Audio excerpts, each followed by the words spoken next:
Welcome everyone to the APSE School of Excellence on Data Analytics and Machine Learning for Pavement Engineering.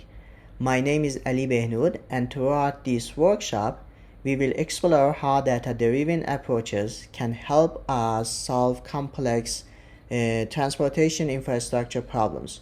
Over the next few days, we will move from the fundamentals on Python and data analytics to machine learning applications in pavement engineering. The goal is not simply to learn algorithms, but to understand how these tools can support engineering decision making. Before we talk about machine learning, it is important to understand the problem we are trying to solve. Transportation agencies today are responsible for managing billions of dollars worth of infrastructure assets. Many pavements across the US and around the world are reaching or exceeding their design lives. At the same time, traffic volumes continue to increase due to population growth and economic activity. Unfortunately, maintenance budgets are often limited. Agencies rarely have enough funding to repair every pavement section that needs attention.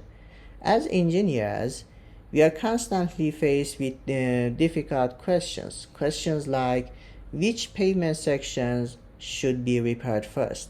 How long will a pavement last? Which type of material should we use? Or what is the most cost-effective maintenance strategy? Historically, many of these decisions were based on experience and simplified models. Today, however, we have access to huge amount of data from pavement management systems, traffic monitoring stations, weather databases, laboratory testing, and so on and so forth, remote sensing technologies.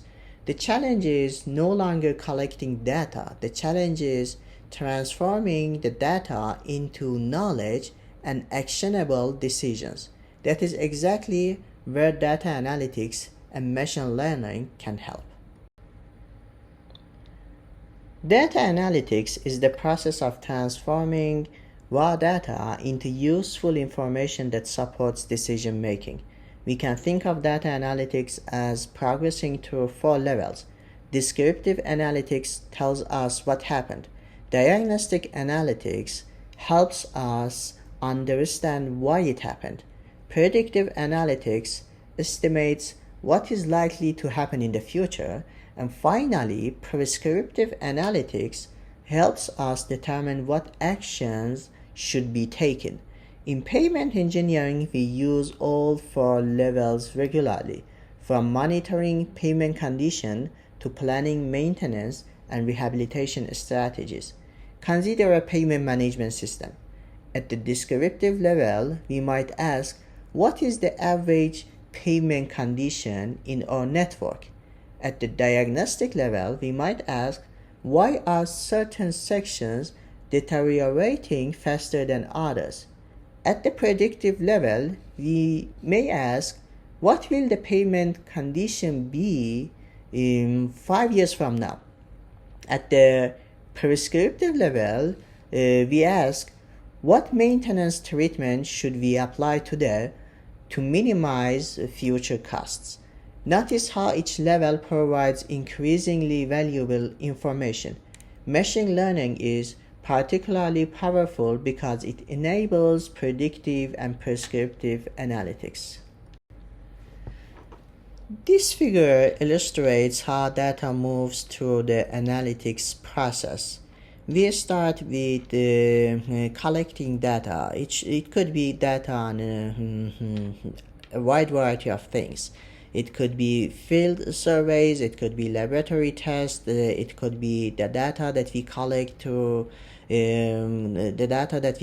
using sensors, and external data like that data on weather conditions, on traffic conditions, so on and so forth. Then we move to the next stage, which is data management. In this stage, we start doing data cleaning and data maintenance. In the third step, we do some analytics on the data. It could be any sort of analytics, and the goal is to transform this raw data into something meaningful and something useful that can benefit us in making a decision. So from this analytics we can get some insights and do some predictions, and at the end we can make some decisions based on the insights and the predictions that we made in the previous stage. So if we do this correctly, it is expected that it can save in time and cost and improve performance. So machine learning is often viewed as a mysterious technology, but the basic idea is actually straightforward. Imagine you are teaching a student how to identify good and poor pavement sections. One approach would be to provide a long list of rules. If cracking exceeds a certain percentage, classify as poor. If rotting exceeds a threshold, classify as poor. If roughness exceeds another threshold, classify as poor. This is traditional rule-based programming. Machine learning takes a different approach. Instead of explicitly writing all the rules, we provide examples. We show the algorithm thousands of pavement sections and their corresponding outcomes. The algorithm then learns patterns from those examples. In many cases, the resulting model can identify relationships that are too complex for humans to manually specify. And this ability to learn from experience is what makes machine learning so powerful. Let's consider a simple engineering example. Suppose we want to predict pavement performance, or let's say we want to predict pavement, it could be anything. It could be moisture susceptibility, it could be rot depths, it could be fatigue cracking, so on and so forth. Many factors influence pavement behavior, including traffic, material properties, weather conditions, so on and so forth. The relationships among these variables are often nonlinear and highly complex. Machine learning can learn these relationships from historical data and generate accurate predictions for future projects. Pavement engineering is particularly well suited for machine learning. Why? Because pavement behavior is influenced by many interacting factors. For example, pavement performance may depend on traffic loading, temperature, moisture, materials properties, construction quality, maintenance history. These variables interact in highly nonlinear ways. Traditional mechanistic or empirical models often simplify these relationships. However, machine learning can capture much more complex interactions. Another reason is the growing availability of data. Modern agencies collect enormous amounts of information through non-destructive testing, pavement management systems, traffic sensors, weather conditions, laboratory testing, so on and so forth. So machine learning enables us to leverage these data sets to improve prediction accuracy and support better decisions. Pavement engineering relies on many different types of data. These include material properties, traffic information, climate data, pavement condition measurements, structural evaluations, laboratory test results, so on and so forth. One of the strengths of machine learning is its ability to integrate information from multiple sources simultaneously to make better decisions. So in pavement engineering, we often deal with parameters like International Roughness Index, which is a performance parameter, or some parameters associated with the extent of distresses on the pavement, fatigue related parameters, rot depths, parameters related to the durability of the pavement, like moisture susceptibility, tensile strength ratio, so on and so forth. We also deal with other parameters like related to the traffic, weather conditions, construction related parameters. So there is a very highly nonlinear interaction among these variables, and machine learning can help us to make better decisions. Data analytics has numerous applications in pavement engineering. Examples include predicting roughness, rotting, cracking, moisture susceptibility. We can also optimize maintenance strategies, evaluate material performance, and support pavement management decisions. Throughout this workshop, we will examine several real-world examples of these applications. Here are some of the case studies we will investigate. We will learn how to prepare data using Python, create meaningful visualizations, predict the moisture susceptibility using machine learning, model carbonation depths in concrete, and develop a wide variety of algorithms like random forests and support vector meshes for pavement performance. Most machine learning applications fall into several categories. Regression predicts continuous values such as rut depths or international roughness index. Classification predicts categories such as good condition versus poor condition. Clustering identifies natural groupings within data. Each of these tasks serves a different purpose, and selecting the correct task is an important first step in any machine learning project. One of the most important lessons you will learn this week is this: data quality is often more important than model selection. Many beginners spend most of their time comparing algorithms such as random forest, XGBoost, neural networks, and support vector meshes. However, if the underlying data are poor, none of these models will perform well. In practice, data scientists often spend 70 to 80% of their time preparing data. Common issues include missing values, outliers, measurement errors, duplicate records, inconsistent units. A simple model trained on high-quality data will frequently outperform a sophisticated model trained on poor quality data. Engineering applications present unique challenges that are often absent in other fields. For example, social media companies may have millions of observations available for training machine learning models. In engineering, we often have only a few hundred or a few thousand observations. For example, let's say that you would like to train a model on tensile strength ratio of asphalt mixtures. So you need to go to lab, do some testing, and basically, but you cannot produce millions of observations. You cannot make millions of data records in the lab. So engineering data are frequently expensive to collect. That is also time consuming to generate.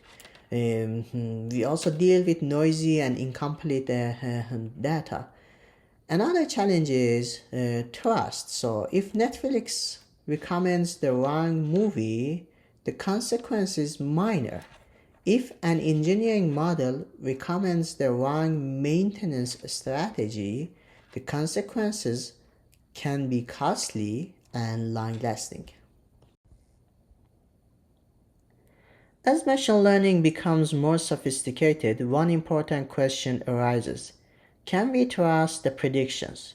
Many advanced models, such as neural networks, operate as black boxes. They can produce accurate predictions, but they do not always explain why. This is where explainable AI comes in. Explainable AI helps us answer questions such as which variables influence the prediction? How important was each variable? Does the prediction align with engineering intuition? Physics-informed machine learning goes one step further. Instead of relying solely on data, we incorporate engineering knowledge and physical laws into the learning process. For example, if we know that increasing traffic generally increases pavement deterioration, we can enforce this behavior within the model. This combination of data and physics often produces models that are more reliable and generalizable. So throughout this course, we are going to use Python for data analytics, and there are many reasons that we are using Python in this course. The first one, and probably the main one, is that this is free and open source, so you can easily get access to it and you can easily use it without paying any subscription fee or whatever.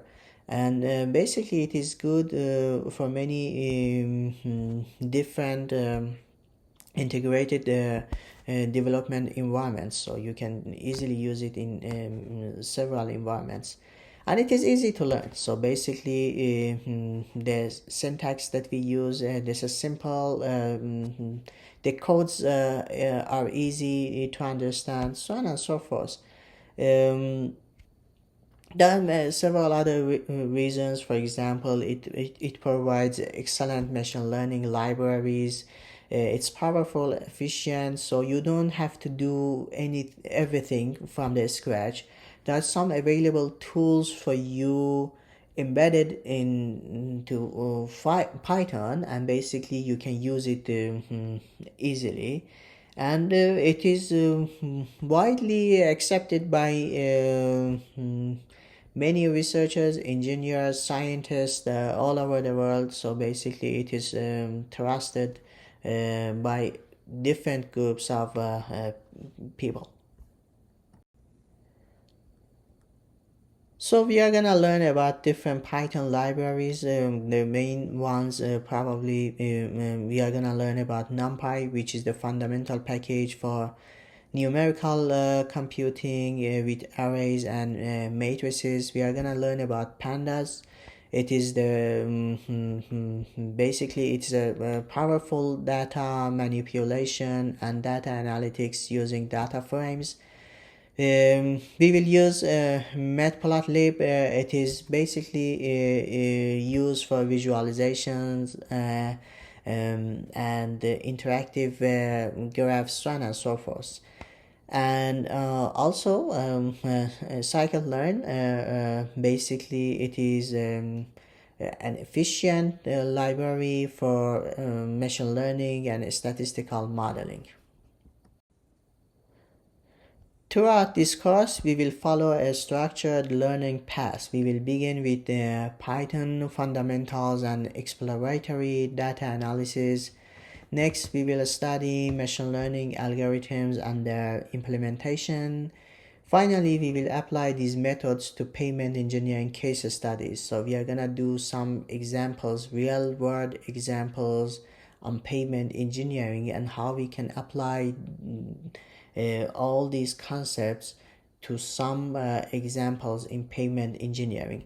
So the goal is to provide both theoretical understanding and practical experience. I want to emphasize that this workshop is designed to be accessible to everyone. You don't need to have advanced mathematics background, prior programming experience, or machine learning expertise. What you need to have is basically curiosity, a willingness to experiment, and an engineering mindset. Machine learning is best learned through practice. You need to practice. So I encourage you to actively practice and basically build on your skills. As we begin this workshop, remember that machine learning is not a replacement for engineering judgment. Instead, it's a tool that can augment and enhance our decision-making process. Our objective is to combine data, engineering knowledge, and machine learning techniques to make smarter and more sustainable infrastructure decisions.